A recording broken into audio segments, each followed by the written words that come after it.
This podcast is sponsored by nobody. Hey dudes, welcome to Splat from the Past, the only 80s themed horror and sci fi show where things can get totally radical.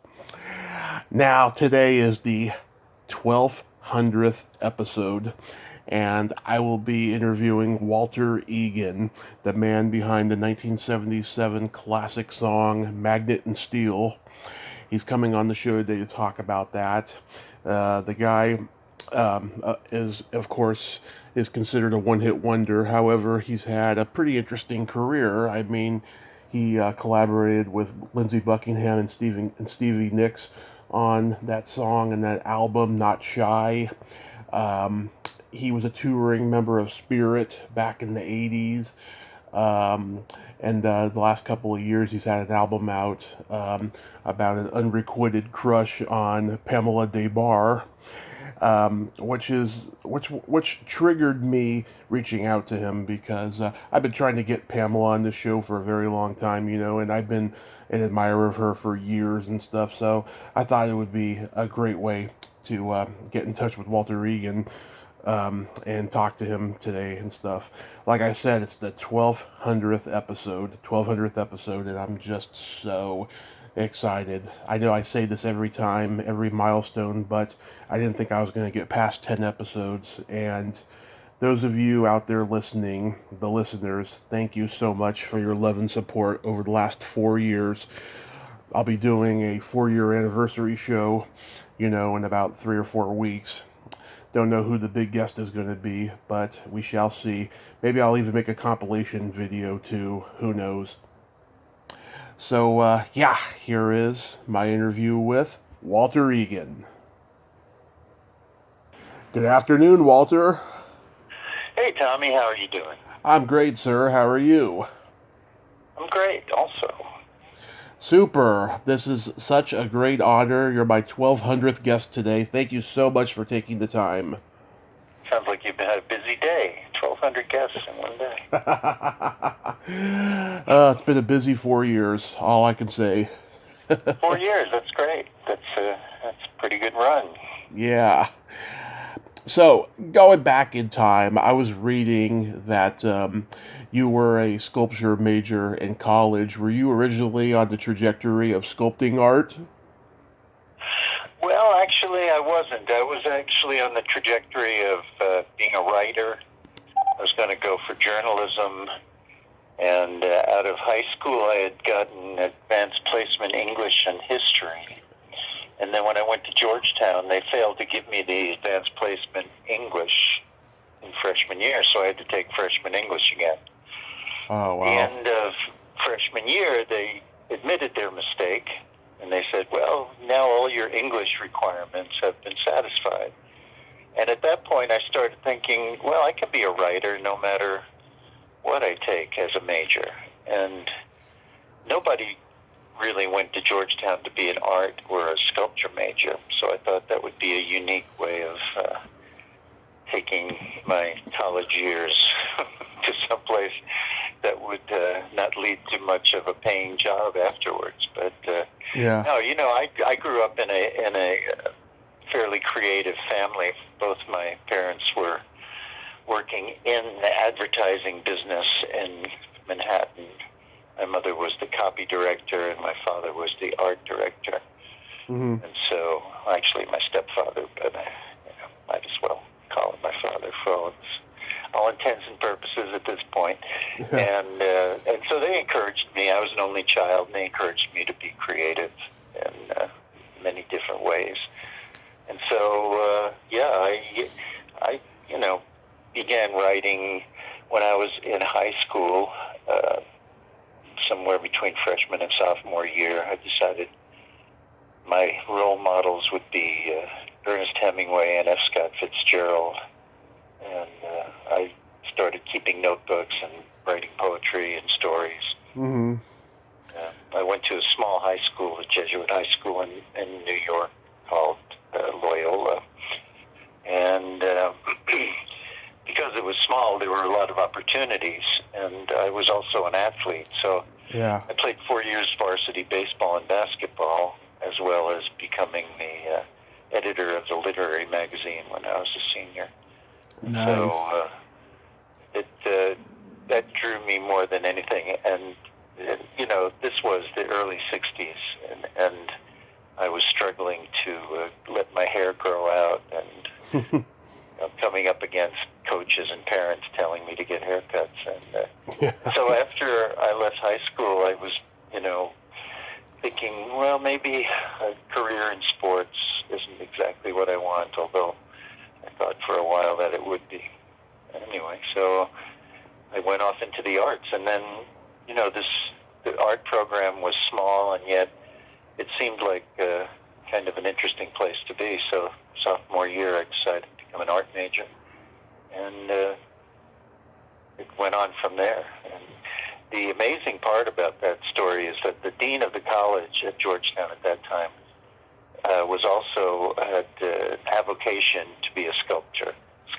Yeah. So he and I would spend evenings in the sculpture studio doing our work, and at that point we became pretty good friends. And at Georgetown, you were supposed to take either philosophy or theology every semester, but he allowed me to get around those requirements. And so for the last 2 years at Georgetown, I just took art courses and music as well, but art and music. So it worked out well for me. I went from having a 2.2 grade point average in freshman year to 4.0 when I graduated. So Nice. for all the good that it did me as an art career, by the time I graduated, my college band was doing really well, and I decided to pursue that for a while and see where it would lead me. Nice. Did you have an early interest in music, or did it just come as you went? Oh, well, music was the food of love in those days. This was, I think, in many ways, a wonderful time for music. I started out being a Kingston Trio fan, and that's how I learned how to play guitar, by getting a Kingston Trio songbook and kind of teaching myself the chords from the little pictures, because I had absorbed the music so much. I knew whether it sounded right or wrong, and so that was the summer I got my guitar, which was 15. I was 15 years old. And then when I went back to Loyola in the fall, my best friend had a band, and he said, well, if you get an electric guitar, you can be in the band. That was a band called the Malibus. Yeah. Which exists to this day in its glory. And the music seemed very natural at the time, and of course the British invasion with the Beatles and all that happened just at that moment.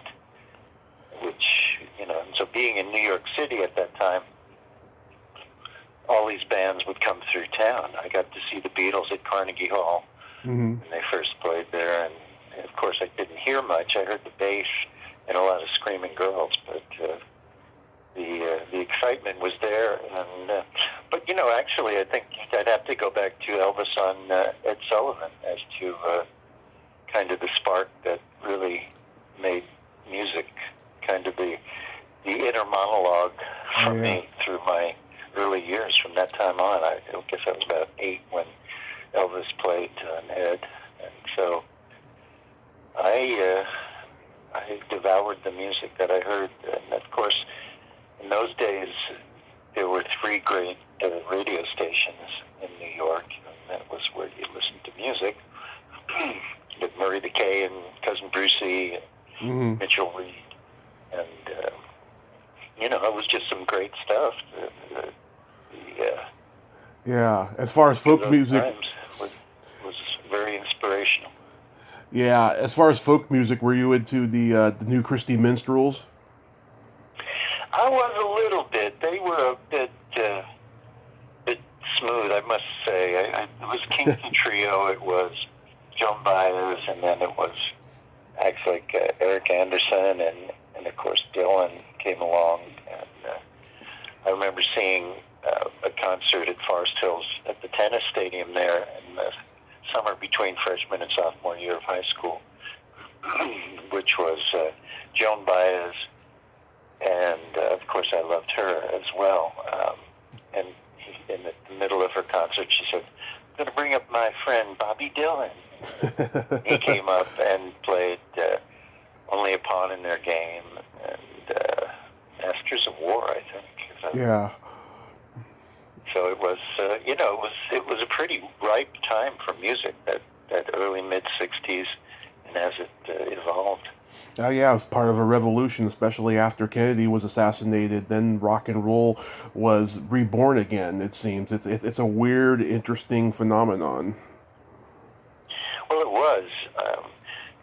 It sort of got to a very kind of dried out portion of after the initial rush of Elvis and Jerry Lee Lewis and Little Richard and those guys, and Chuck Berry.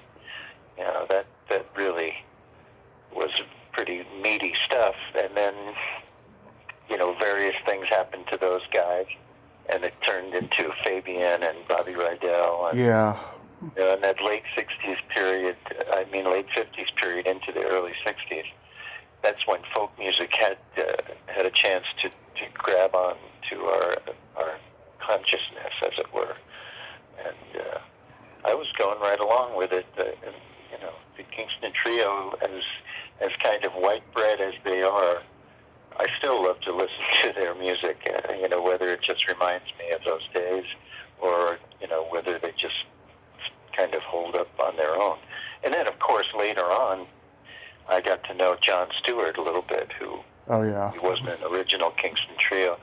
I happened to be in 1978, I was in the Musicians Union, and John came over to me as I was waiting in line for something and introduced himself, and he said how much he liked my record, and he loved the song Hot Summer Nights, and I was wondering if I could introduce him to Lindsay, asked me who my drummer was on the record, and of course I said, well, yeah, I learned how to play from your records, of course I will.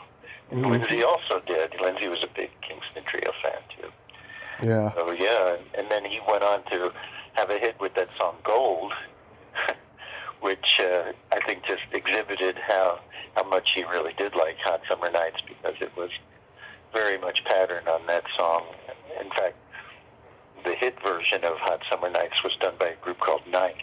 Yeah. Night GHT in 1979, and that song was out at the same time as Gold.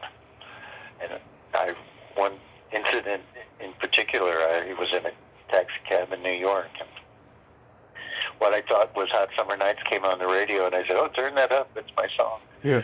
The guy turned it up, and it turned into When the Lights Go Down. I was like, ooh, that's a tough one.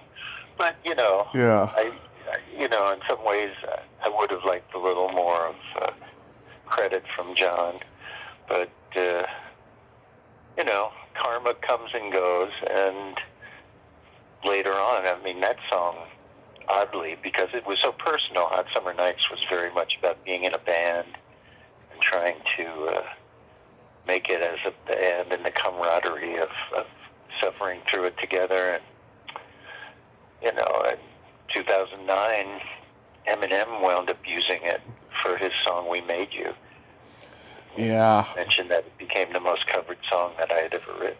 So, what goes around comes around, I guess. But I always felt like John could have at least given me a nod on that song a little bit. Yeah, that's so unfortunate. I feel bad that I used to sing it in karaoke now after hearing that. Oh, no, please do. It's three chords that have taken me around the world. There's been Japanese, German, Swedish, French. In fact, there's a new French version of it that the guy is doing. He I think today, just sent me the rough mix of that. Right. So, yeah, and of course I rewrote the lyrics for the Malibus, because the Malibus was really the main inspiration for that. Mm-hmm. Yeah. So you were So you were in Sageworth, and you guys eventually, after college, relocated to Boston and did quite well there, right? We did. You know, we came up against the wall of boogie, as it were. This was like 1972 when we moved up there. And previous to that, we had been sort of veering into country rock, folk rock kind of thing. Because my first, claim to fame, I guess, was this song called Hearts on Fire that was recorded by Graham Parsons and Emmylou Harris. And that time, we kind of went up there thinking that would be kind of cool. And then we did gigs with James Montgomery Band a lot. And James Montgomery Band was just a tight, great band that somehow never translated to records. You know, their recordings never had the energy and the excitement of their live performances. But, we toughened up our act a lot when we moved up to Boston. We moved up there at the end of 71 and pretty much had our last days at Sageworth, because Sageworth was really an evolution of the Malibus when we were in college. And, and that came really close to getting a deal. We were offered deals from people we didn't really want to make deals with, and we tried to get deals with people that just never quite clicked. We had a wonderful singer named Annie McClune. Annie went on to do an album on her own on RCA. I think it was in 1974, 75 maybe. And she also came and sang on my records after I started recording. And nice.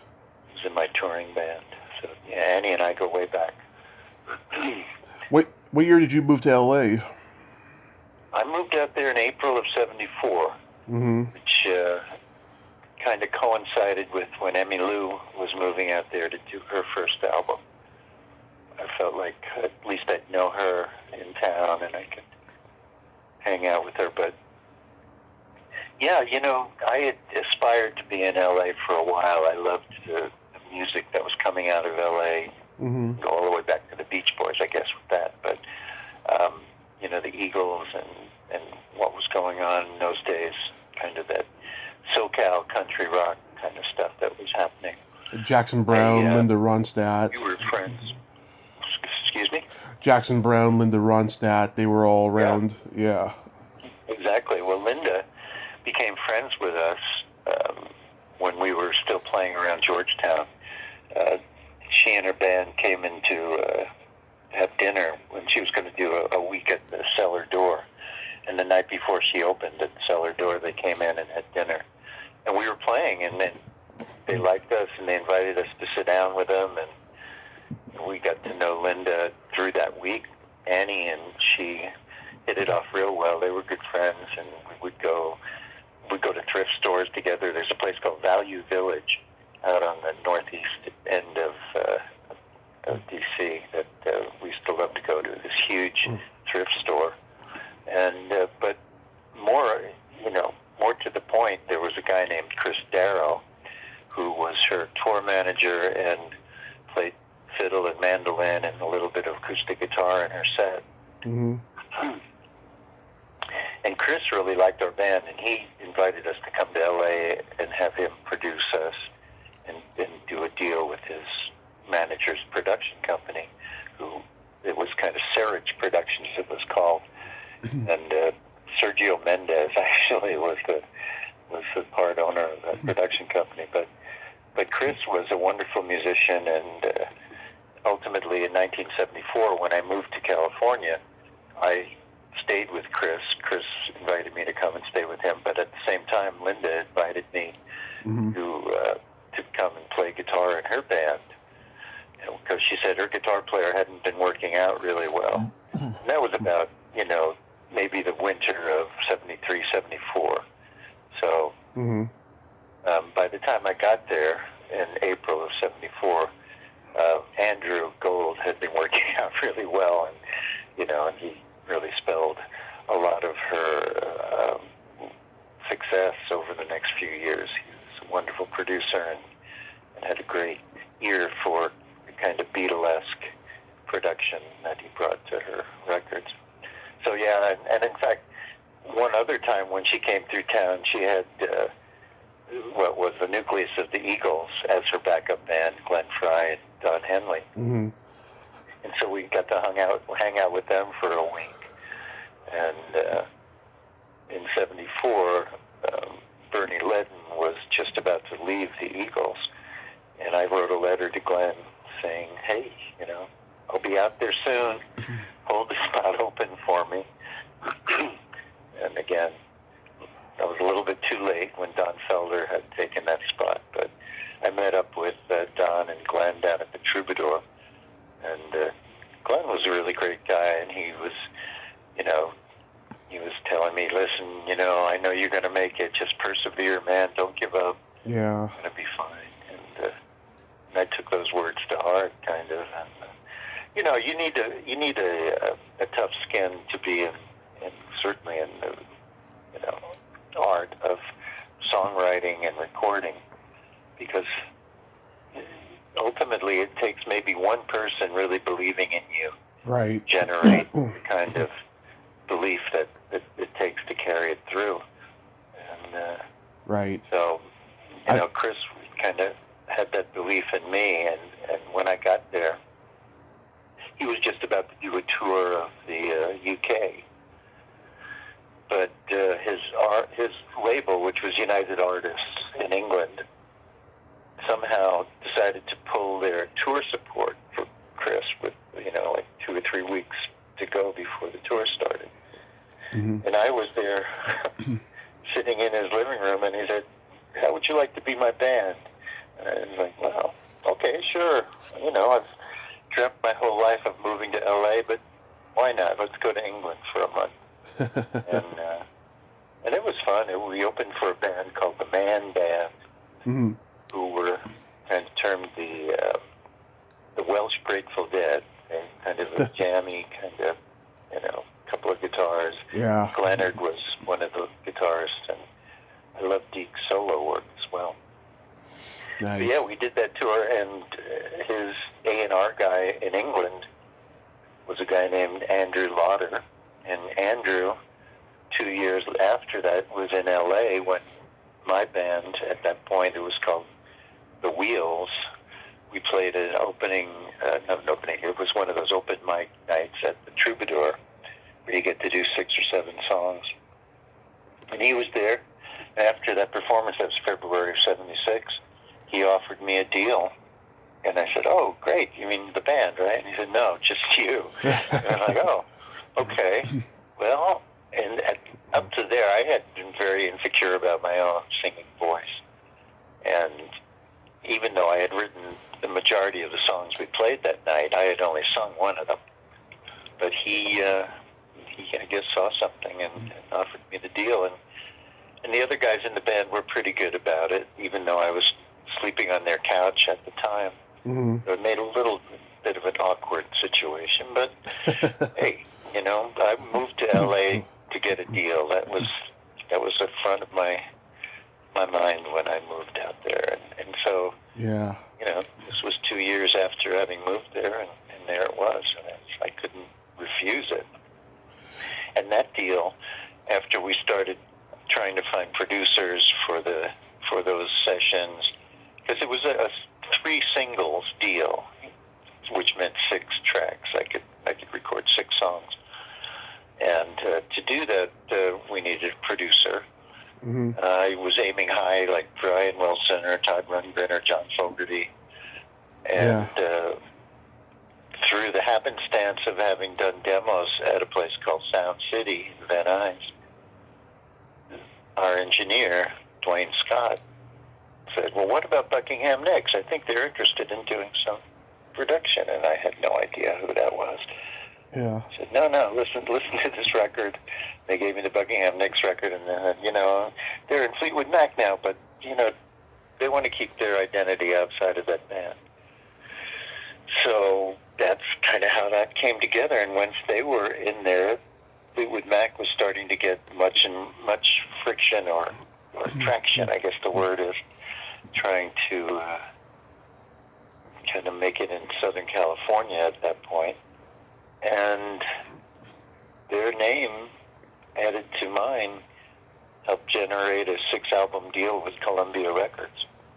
Wow. Well, it was crazy how all of a sudden, this was the culmination of maybe 6 years of paying my dues and playing 5 sets a night and trying to make it happen.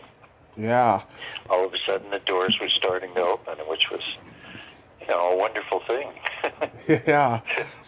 The storybook of ending. But of course, that's just the beginning when you really think about it. It's like getting the deal always was the end goal, but then once you had the deal, that's just the beginning of trying to make it something out of that deal. So yeah, people talk I was about very fortunate to fall in with those guys when I did. absolutely. People talk about how Atlantic, had everybody, but Columbia had a lot of great people too. Bruce Springsteen, Billy Joel, Kenny Loggins, Chicago, Blood, Sweat, and Tears. I mean, Columbia. Columbia was a magical time at that time. Yeah, well, later on, after, I guess it was in September of '78, I was playing the Columbia Convention in Central City, out in L.A. Mm-hmm.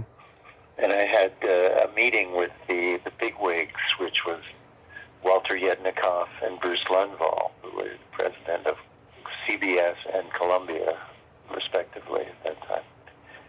And, I was arguing the fact that it was great that my single was the top single on the company at that point, but what about making the album sell through? What's going on with that? Why didn't you release Hot Summer Nights earlier? And all I had, I had my gripes.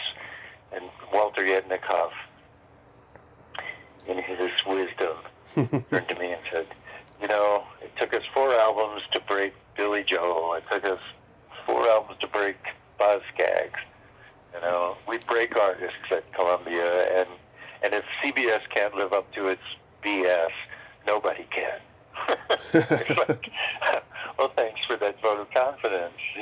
Great. And of course, I looked at the other meaning of breaking.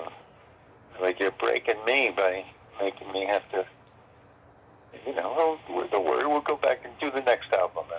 And so, at that point, the guy who had signed me to Columbia was a guy named Don Ellis. Mm-hmm. And we decided to do that 3rd album DIY, as it were. We had done some demos in the house where Stevie was living. Mm-hmm. And we liked the sound of it so much, we decided to rent a 16-track machine and bring it in there. Stevie happened to also be moving out of the house, so we had the house to ourselves. This wonderful house up in the Hollywood Hills that was built in the 1920s by the silent film star Rod LaRock. It was his little love nest for his paramour, Velma Banky. So it had a great history to it and a great kind of vibe. And, we enjoyed. The band had been playing 7-8 months that year, so we were a really tight band, Mm-hmm. and we were ready to make it on our own there, stepping away from Lindsay and Stevie. And that's what Don Ellis thought was the great idea. Unfortunately, by the time we finished that album, which was called Hi-Fi, Mm-hmm. Don was working for RCA, and the guy who took his place at Columbia, named Jack Crago, just balked at it. He was like, well, I don't hear Stevie Nicks on here. What's going on? I was like, hey, you signed me. You didn't sign them. Don thought this was a great idea, and this was, the coming of the new wave and the punk and the kind of pared down, sparser productions that were coming along. I loved the Ramones. I loved the Sex Pistols, and I thought that this was really raw, and this was a good kind of representation of the band as it was on stage.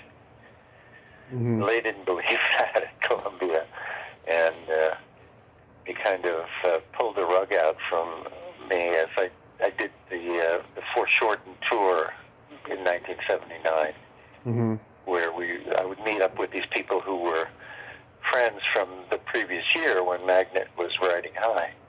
And they would say, what's going on with Columbia? They're really not promoting this new record of yours. They're kind of just saying, oh, Buckingham Nicks aren't on there.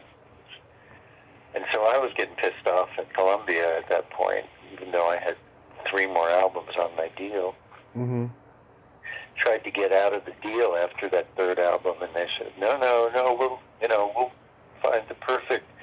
There was a guy named Michael Dilbeck, who was the A&R guy on the West Coast, who said, I'm going to have the perfect marriage of product and producer. Like, that's good. That's me? Okay, great. And ultimately, we both agreed on a producer named Earl Mankey. Mm-hmm. And Earl had worked with the Beach Boys, which gave him credibility for me. And he had also produced a band called 2020, who were a really great kind of new wave band. So I thought it would be a good blend and a good, good way to go. Yeah. I think that record turned out well, although the making of it was a little painful in a lot of ways. He liked to mix with the fluorescent lights on. He used to use his headphones, and so I couldn't really communicate with him about the mixes as they were going down. There were things like that kind of irked me. Mm-hmm. Ultimately led us to get out of the deal after that 4th album. Yeah. Okay. Now, last 2 on the table. Yeah. Not Shy is the 2nd album, and Magnet and Steel becomes a huge hit. Where did the inspiration behind that song come from? Well, actually, it began with my wanting to do a song with a stroll beat. In 1958, there was a band called the Diamonds who had a song called The Stroll. Mm-hmm. There was also a guy named Chuck Willis who was called the King of the Stroll. And so, I was like 10 years old when this stuff was happening. But from watching American Bandstand, I became aware of the Stroll. And it really is the beat, a 6/8 tempo with the snare hitting a double hit every other time. The doo-doo-doo-bop, doo-doo-bop, ba-doo-doo-doo. A kind of little turnaround with the double hit. So I was working on that, and I had some fairly uninspiring lyrics going, Yeah. a la, scrambled eggs or whatever Paul McCartney called yesterday when he started. Oh, yeah. That kind of lyric that didn't inspire, but I really liked the feel to it, and I had been working with that for about a month. One night in the recording of my first album, young Stevie was doing her wailing banshee background vocals on a song of mine called Tunnel of Love, which was my most salacious of all my songs on the first album. Anyway, and of course I had developed this attraction to Stevie right from the beginning. And so this encouraged that even more. On the way home, I was driving back to Pomona, where I was living at the time. Mm-hmm. On the Hollywood freeway, it was probably about 4 a.m., so there were not many cars. And the car that pulled in front of me was what we used to call a pimp mobile, with the diamond window. I think it was a Lincoln Continental. It was lowered. It had lights underneath it. It had fringes around the, it was totally decked out. And I noticed that the license plate said "Not Shy." So somehow that fed into my fertile imagination, and I started working it as I was going home. And by the time I got home, it took me about a half an hour to write the lyrics that turned out to be Magnet and Steel. The Magnet part was just how I felt from Stevie. I was inexplicably drawn to her. I couldn't help myself. And Yeah. that's how that came to be. And then, of course, having her sing with me on it made it that much more special, I think. Of course, her voice makes most things special. Oh, absolutely. Did you think did you think it would be? Oh, I was gonna say, did you think it would be a hit?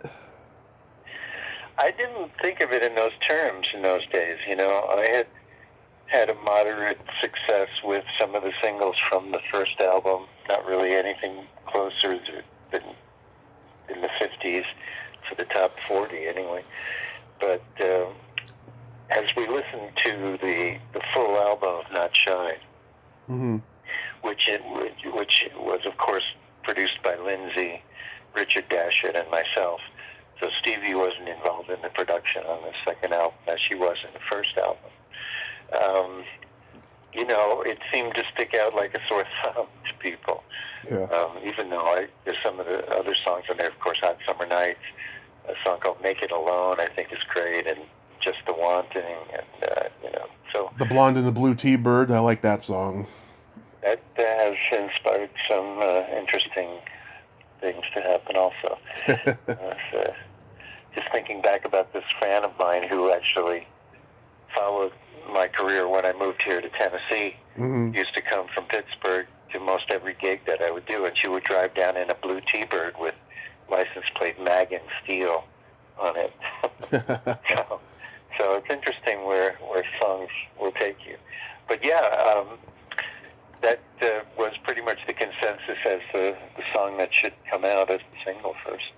And it took a long time. It came out in March, and it peaked, I think, in September of that year. So if you were alive in the summer of '78, you pretty much couldn't avoid that song. It was everywhere. And the AAA stations, which are the small town stations, mm-hmm. that had gone on it in March, April, and May, by the summertime, they were playing Hot Summer Nights as the album track and anticipating that being the next single. And I think if Columbia had released that as a single that summer, it could have been almost as big as Magnet and Steel. But in their wisdom, they decided to wait until the end of October, I think, maybe the beginning of November. It was strangely timed, as if they were timing it for the Southern Hemisphere, maybe. I don't know. But the summertime was pretty much on its way out by that time, and it never caught on the way I felt it should have that year. And but as we've discussed, Night had a top 20 song with it around the world the following spring. So right. And you made a music video where you and the band are in that disco with the colorful lights. yeah. Well, speaking of videos, there's a video of Blonde and the Blue T-Bird. I'm not sure if you've seen that, but Not yet. Stevie as the Blonde and the Blue T-Bird, and we got to shoot it. It closed down 2 or 3 blocks of Hollywood Boulevard one night, and we shot it along there, and then she had to drive with her glasses off, and so she actually sideswiped one of the parked cars as she was doing it. But yeah, it was a wonderful time. I got to the end of that Blonde and the Blue T-Bird video was she and I embracing in the front seat of that car. Yeah. So I was a lucky guy in a lot of ways. And who knew that she was going to become this icon? I mean, I always loved her voice. But, in those days, just as you asked me whether we knew that was going to be a hit, you go with your gut, but you never project. At least I never did. I always felt like expectation leads to disappointment. So you just kind of hope for the best, expect the worst, and push ahead. Yeah. My approach, it still is, for that matter, as perseverance has led me to have a new release out this year. Mm-hmm. Absolutely. I mean, the song has had an amazing impact that you must be astounded. I mean, it's even shown up in movies over the years. Truly, yeah. I've had the gamut. I've had letters from fans writing, telling me that. Well, this one letter, I describe it to you. She said she's a fan in Kentucky, and she's a little younger than the normal fan. Her mother was really more of my demographic fan, but one morning she woke up and it was playing, and she hit the snooze bar. And then when she woke up again, it was also playing on the radio. And then the third time she realized it wasn't a clock radio, it was just a clock. and it was truly God that was singing that song to her. And she told me that she thought I had a mission in life because of that. And I was like, okay, that's interesting, thank you. And the next night I was doing a gig here in town, and a woman came up to me and telling me how she had lost her virginity to that song. so it goes from one end to the other. No, really, I mean, again, it's another 3-chord song when you really get down to it. And I, not being classically trained in music, don't have restrictions or inhibitions about things. I just write kind of what I feel. Mm-hmm. And when I was asked what key it was in, it was like, well, I don't know. It starts on a B and it goes A to B for a long time at C sharp minor. And I was like, well, it's in the key of E, but you never go to the E. You never go to the 1 chord, as they call them here in Nashville. Yeah. So I was like, oh, I don't think I could have thought of that if I wanted to. So, it's funny how those things happen. But it was an honest song. It was a sincere and honest song. I mean, the second verse, of course, specifically references Stevie. It's like, you're a woman who's lost to her song. I know I can't hold you for long, kind of thing. And it was true. I mean, I did get to become fairly close to Stevie for about a month during the making of their first album. Mm-hmm. And, this was after she had been going through the breakup with Lindsay, the famous breakup. Yep, the rumors break up. Yeah, and of course I kind of had to become the diplomat during that first album because it was Lindsay, Stevie, myself, and the engineer Dwayne Scott as the production team. Mm-hmm. But there was just a little bit too much edginess when Stevie and Lindsay would be both at the same time commenting or thinking. It was just, Stevie, why don't you come in the evenings when we're doing the vocals? And Lindsay would come in during the day, doing the tracking more, certainly up until the mix anyway. And that worked out pretty well.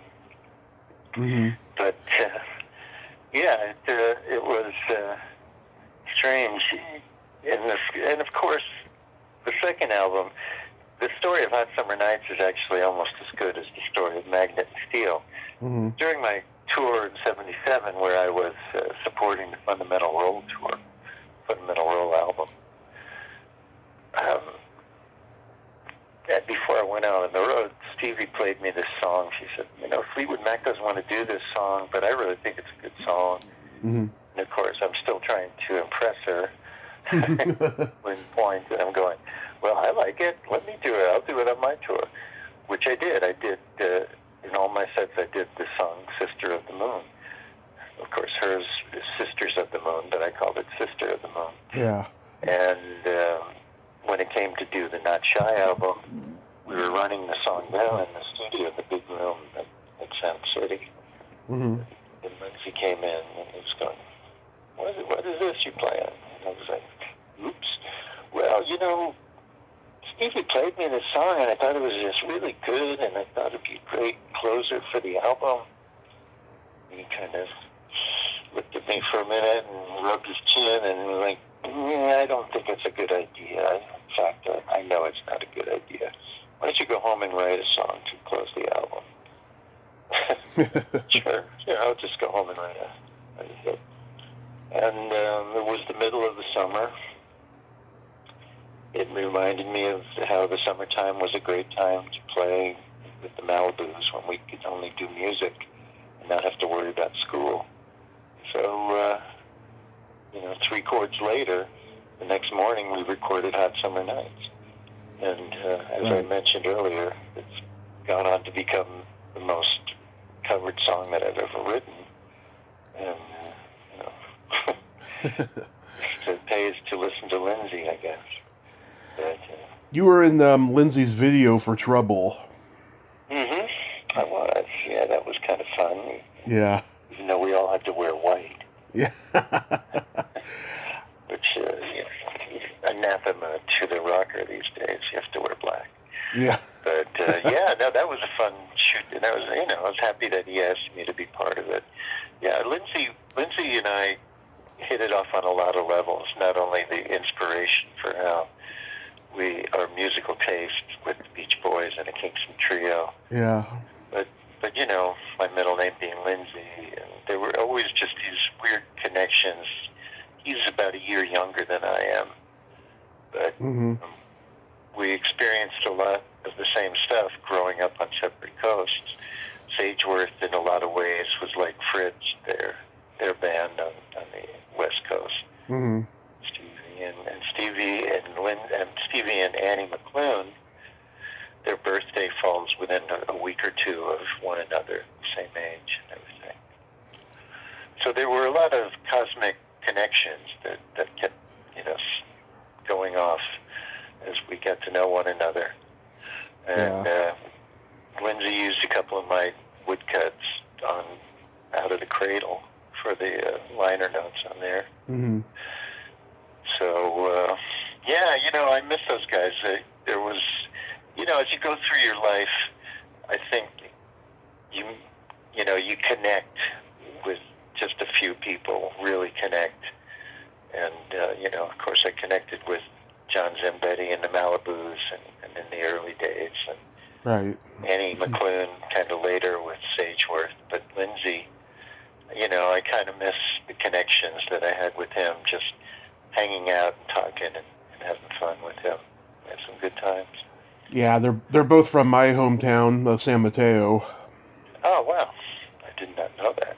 Yeah, I take a lot of pride in that. I mean, anybody who's from San Mateo, I take pride coming from the same town as anybody who's, you know, an iconic creative person, and there's many of them, you know.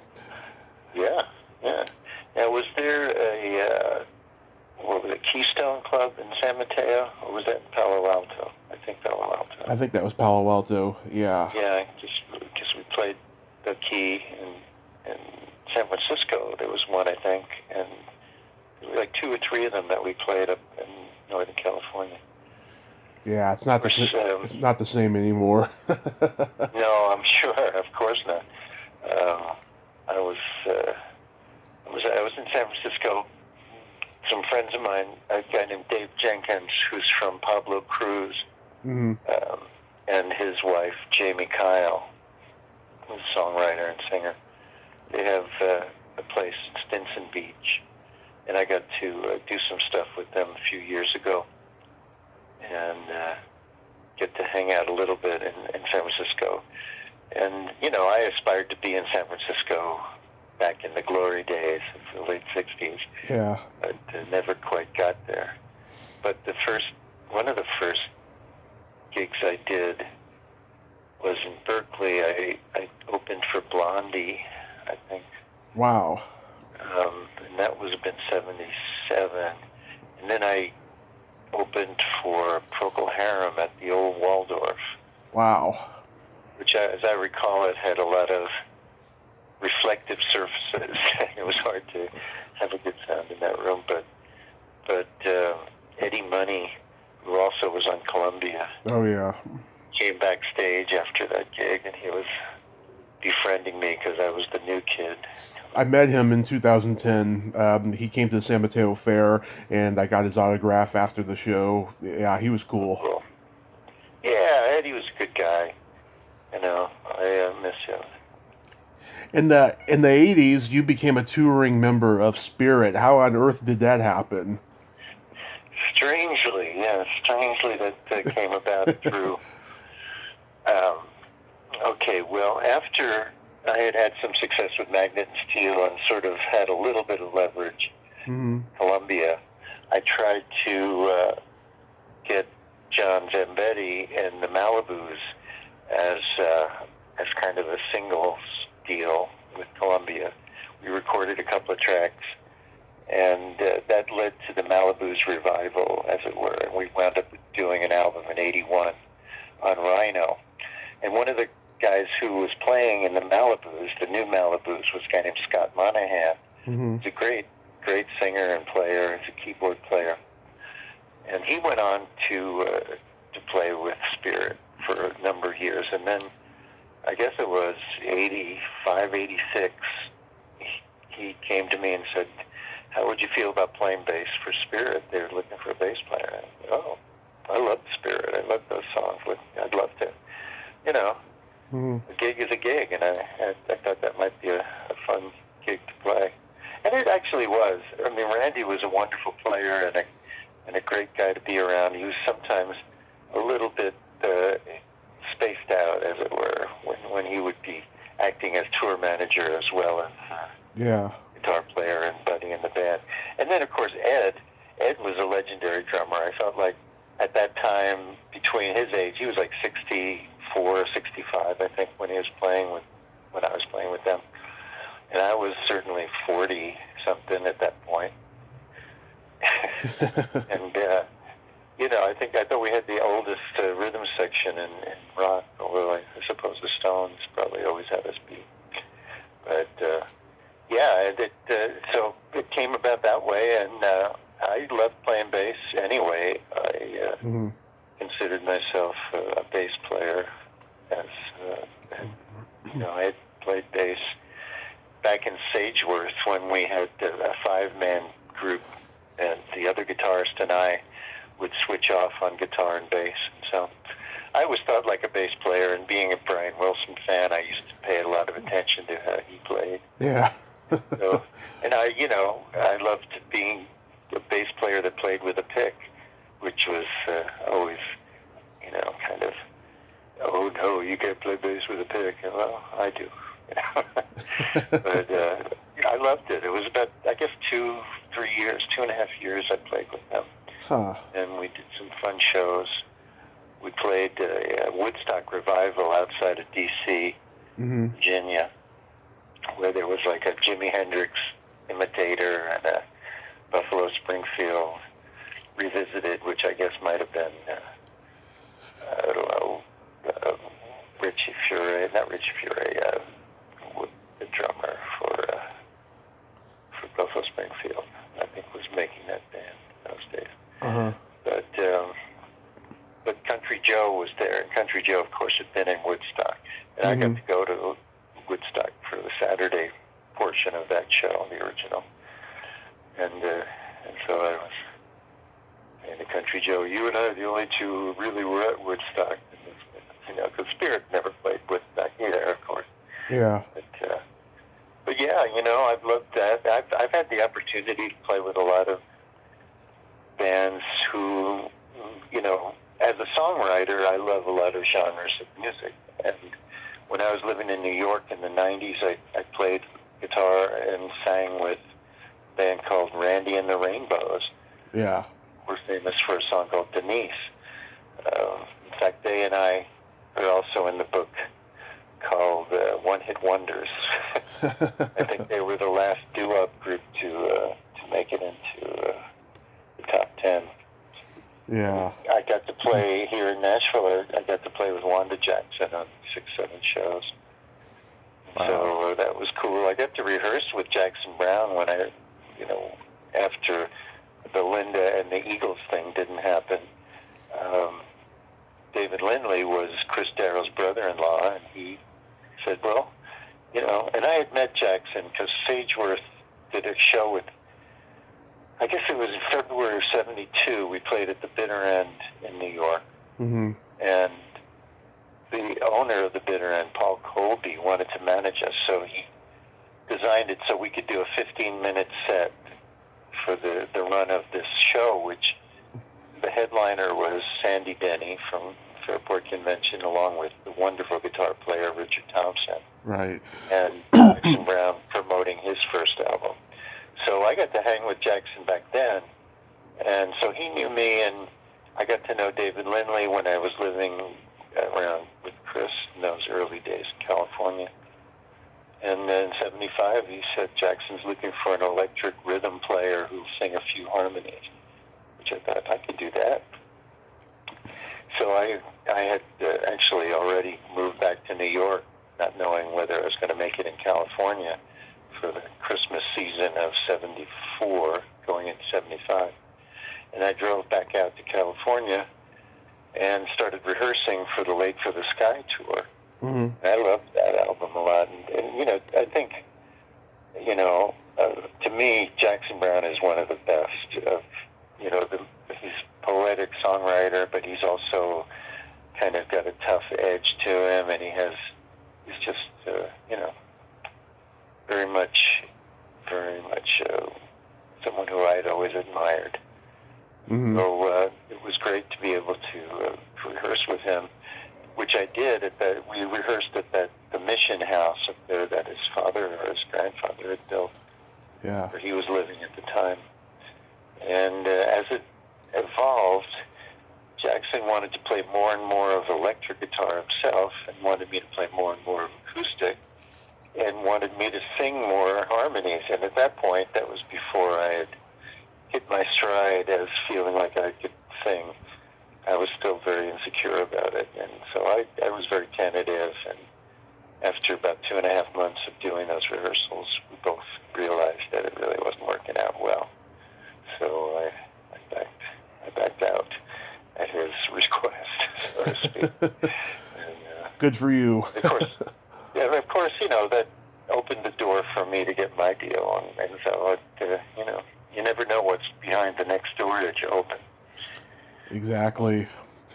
It's been a good run.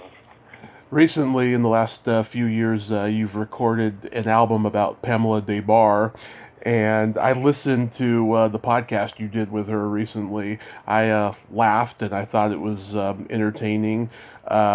You met her much later in life, right? I did, and it's funny because I started doing these podcasts to promote the Fascination album, which came out in February.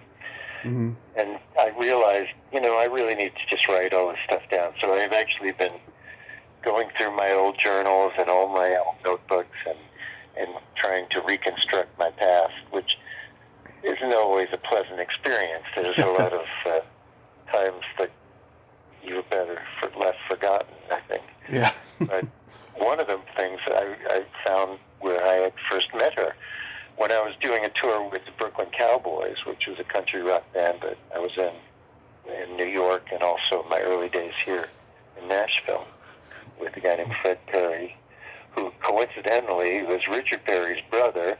Mm-hmm. Of course, Richard Perry had the label that night was on that released Hot Summer Night. So, it's a weird kind of cosmic connection there. But we were doing a gig in Burbank at one of these Grant Parsons tribute shows. And I have a note about meeting Pamela and saying how nice she was. And, this is really cool. This was like 2001, 2002. Mm-hmm. And she was with Polly Parsons, of course, Grant's daughter, who at the time, which I didn't know even when I did that podcast with Pamela, Yeah. that at the time I was much more taken by Polly than I was by Pamela. At that moment in time, which made me laugh when I read it. And but yeah, that was when I met her. And then flash forward to 2013 when my daughter was thinking about moving to California, and I was going to come out to do a couple of Malibu shows. And she said, "Now, don't take this wrong, Dad, but I really love this book." And it was, "I'm with the band." And I said, "Oh, that's funny. I met her some years ago, and I think I'm Facebook friends with her. Let me see." And I got in touch with Pamela, and she invited us to come, and she was having one of her garage sales at the time. So, yeah, and this was August of 2013, and got to hang out with her one day, and then suddenly, a light bulb went off in my head, and I was like, wow, it's really cool. And I had been married to a woman who was 11 years younger than I was, and so I always kind of skewed younger. Mm-hmm. And had never been with women my own age for a while. And, not that they didn't exist, but anyway, the fact that she and I were almost the same age and had the same references to remember, and, it just, all of a sudden, these, synapses started snapping in my head, and infatuation was born, and I started to write these songs. I'd go out with her when I would go out to California, which was, 4 or 5 times a year over the next 2-3 years. And, of course, as a songwriter, you write songs to impress the girl. And it goes back to my first, I think my second song was about my high school sweetheart. And so, that's, my gift is my song, and this one's for you, as Elton so eloquently put it. And so I kept sending her these songs when I would come home and make recordings of them. Yeah. And, ultimately they didn't work. And, I dealt with it. It took me a while. It took me a while to get over her. And if you listen to the album, you'll hear the kind of the appendage part after the Elvis cover. There's the songs that I was kind of telling myself, get over this. You don't need this. It's wise up. And of course, the last song on the album is Hell, I Know It's Over, which pretty clearly states how I felt. But yeah, no, but it was great that we could remain friends. My daughter rented her extra room for a year or so, and so I would see her all the time. I would eat sushi to make her love me. I would do everything I could think of that was out of my character, which was weird. But of course, we do strange things when we're trying to impress the ladies.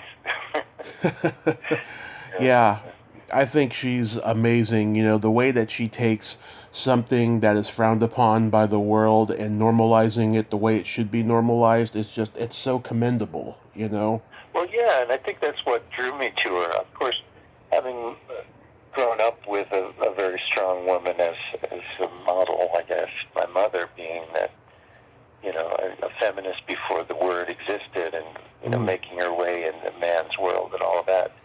I'm very much drawn to the strength of character that Pamela displays. And, I admire her for it. One of the last things, I'm not even sure if I said this in that interview with her, but the last thing I remember her saying to me when I was basically detaching was that she said, "Thank you for believing the good part of me, or believing in the good part of me." And so, and that was the thing. I mean, I was not an early obsession with Pamela. It was later. It was the woman who I met who just happened to be the notorious Pamela DeBar, but in the present, she was this very attractive and very, very pleasant person to be around, and well preserved, I would have to say as well. Yeah, I did listen to the album. I enjoy it. Miss Pamela, The Fruit of Fascination, Hell, I Know It's Over. That's a lot of great songs on there. Well, thank you. I appreciate that. Yeah, of course. It's really, the chronological arc of my quote-unquote relationship with her, which qualified it as a concept album. And of course, after I kind of put away my feelings for her and got over that, I went on and wrote other songs and had a life here. And then the Malibus did a show at the Cavern Club in Liverpool in May of 2019.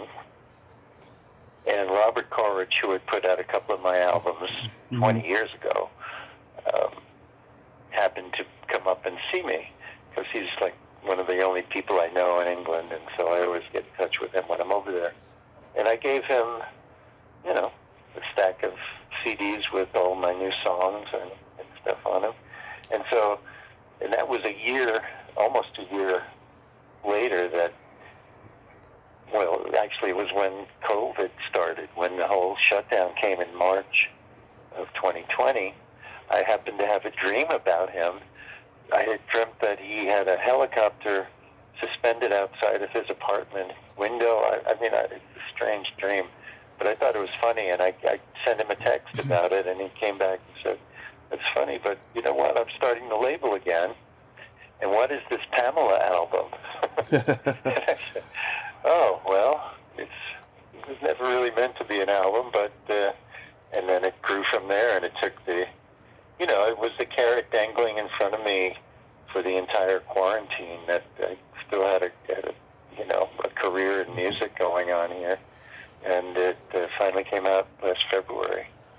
So well, good thing. I was very pleased with it, and I'm happy that he kind of saw it for what it was, which is a real sincere song cycle. Yeah. And I recorded it in my home studio with this wonderful drummer named Ronnie Krasinski, who had been playing with me for years here in Nashville and Franklin. And I did the rest of it myself. So I was very happy that the aesthetic got across to him, because this day and age, if you're not recording on Pro Tools, you're not, getting the most bits possible and all this stuff. To me, I recorded that on a Boss 1600 standalone hard disk recorder, Mm-hmm.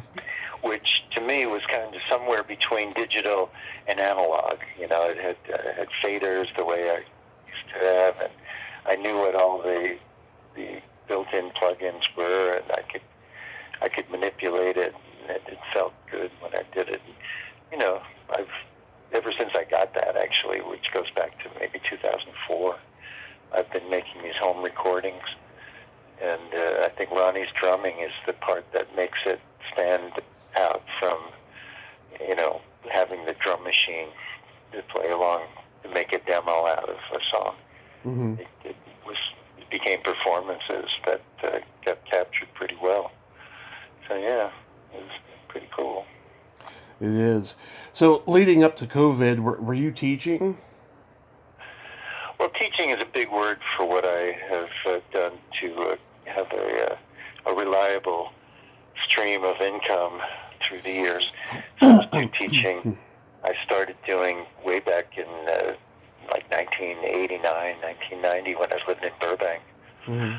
And it works well for a musician because you can work when you want to. Yeah. Refuse work if you've got something better to do. And so I've continued that through the years. And when I came to Franklin in 1997, 98, started subbing at the schools here, and continued through the years. So yeah, and through the COVID year, Mm-hmm. It actually worked out well for me, because I had always been subbing in this one particular high school here, Centennial High.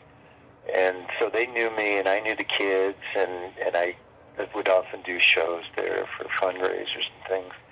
But I got offered this position as a super sub Mm-hmm. beginning of this school year, which was last August. And at more than twice the pay of a normal sub, I just had to be there every day and take whatever they needed me to do. Change my name to Just in Case. And that's and that has continued. This school year, of course, was a little bit. I had a few misgivings about basically being the oldest person in this school, when they're saying that my age group is the tough age group for all this. Yeah. But it's worked out really well, compensating for all the gigs that I wasn't able to do, and now the gigs are starting again. I'm booked at the end of May to play one of these shows of the Cool 103 cavalcade of old guys singing songs from the old days, I guess. Cavalcade of Stars, where you go and you do 4 or 5 songs and call it a night. Orleans, I think, is the house band. Often, I'm not sure who's on this show this year, but Pete Rivera from Rare Earth does it, and Elliot Laurie, Brandy, You're a Fine Girl, and all these. Well, Yacht Rock. You must be aware of Yacht Rock. I've heard of them, yeah. Yacht rock is a new rebranding of the kind of soft, smooth rock of the mid-'70s to the early mid-'80s, Mm-hmm. as personified by, Ambrosia and, Air Supply. oh, yeah, that kind of, smooth rock. Easy listening, yeah. and and it has become a genre. On Sirius XM, they have their own yacht rock station now. I did a tour with Stephen Bishop, Peter Beckett of Player, Wow. John Ford Coley. Mm-hmm. Who else was on that bill? Stephen Bishop was great. His songs, of course, fall into that category.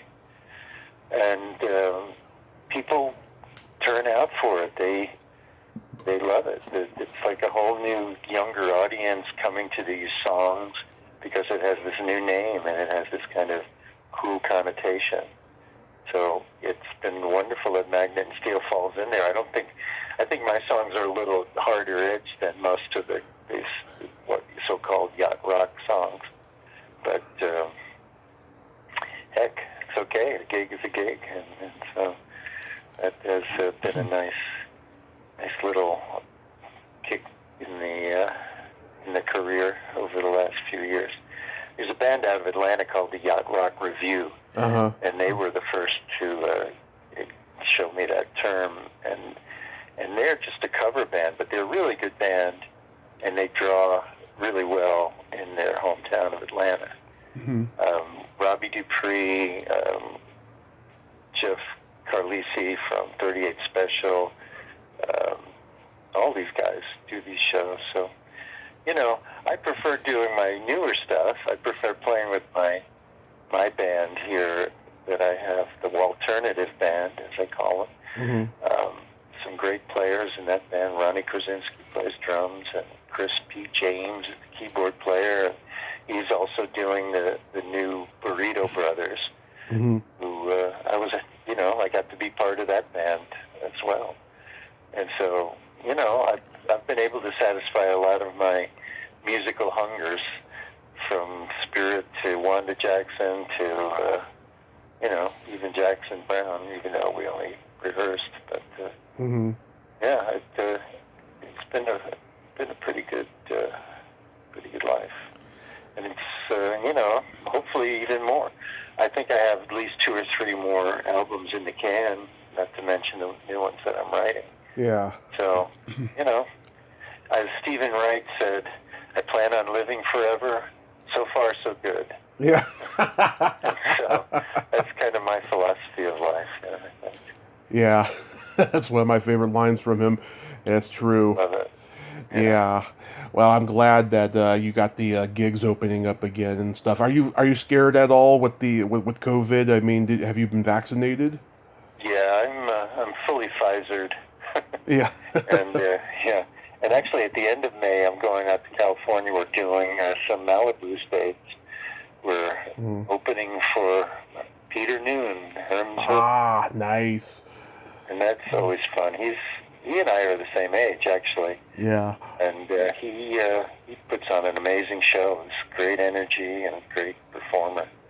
So yeah, I'm looking forward to that, and getting to go back to California again, which, I miss it, and yet I don't miss it. I mean, there's good and bad about everywhere. I've learned that much, having lived in New York and D.C. and Boston and Nashville and L.A.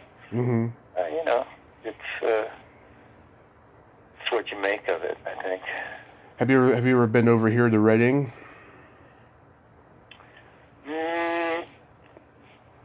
I played a place called Reading Jail, but that's not. Are you talking about a town called Reading? Yeah, Reading, California.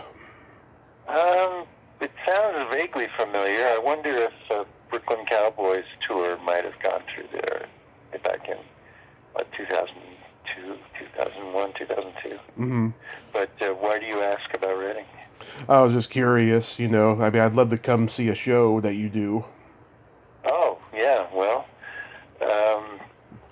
I know that they were trying to expand the Malibus, and the Malibus, of course, is not exactly me doing my thing, but it's half of me and half of John Zambedi doing his thing.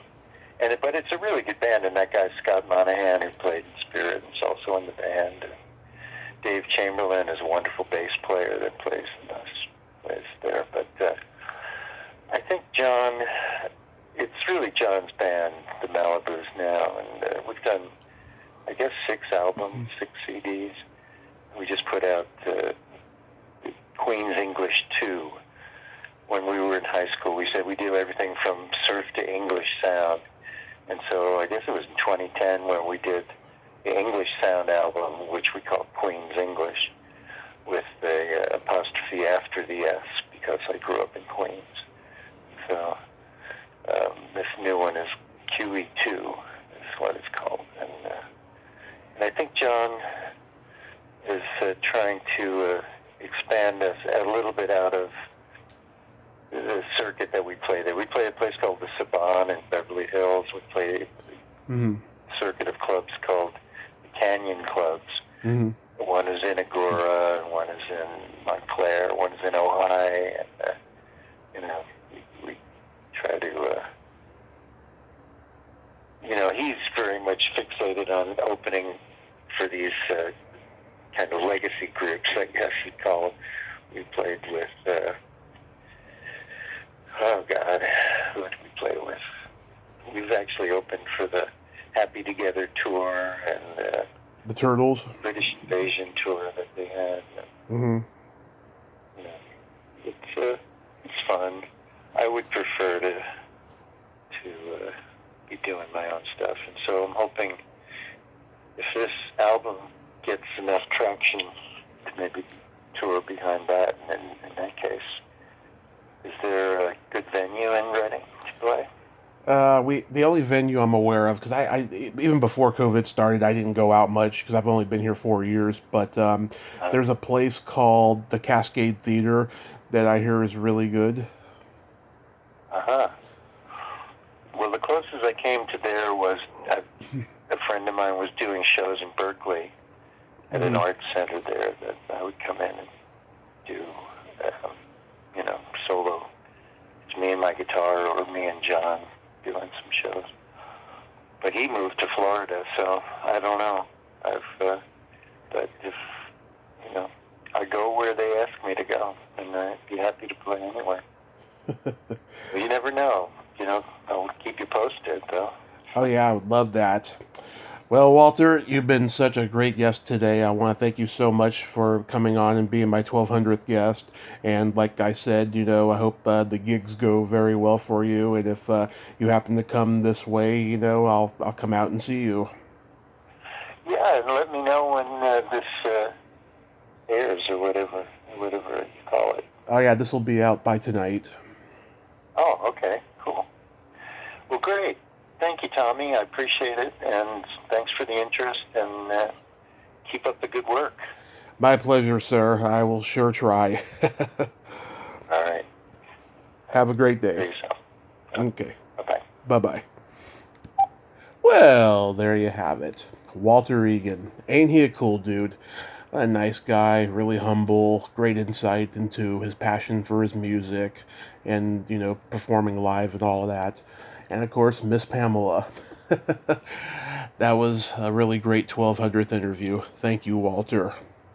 Well, until next time, this is Tommy Throwback Kovac saying there's no shame in living in the past because the present sucks. Later, dudes.